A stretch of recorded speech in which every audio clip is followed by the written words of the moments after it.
به خاطر مصلحیت عسل برای شیر پنداشتند که شیر طبیعت سردی داره، غافل از این که شیری که موجب رشد و تعالی انسان و بدن حتی تو حیوانات هم همینه می شود، نمیتواند طبیعت سرد داشته باشه. شیر مزاجش گرمه، عسل میشه مصلح شیر.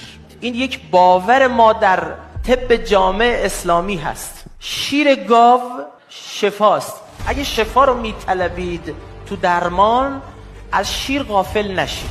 حالا این شیری که ما مصرف میکنیم تو یک حالت میتونی به عنوان موضعی هم انسان استفاده بکنه برای لطافت پوست و درمان مشکلات پوستی، خارش، اگزما، پسوریازیس، جوش، آکنه، نمیدونم هزار تا خشکی که در بافت پوست، چه در واقع بافت اولیه پوست ریشه‌ای، چه بافت میانی پوست و چه بافت و لایه سطحی پوست، چون پوست 3 تا لایه داره. تو هر 3 لایه برای درمان مشکلات پوستی، انواع و اقسام اختلالات پوستی، یکی از قوی ترین درمان ها شستشوی پوست با شیر هست.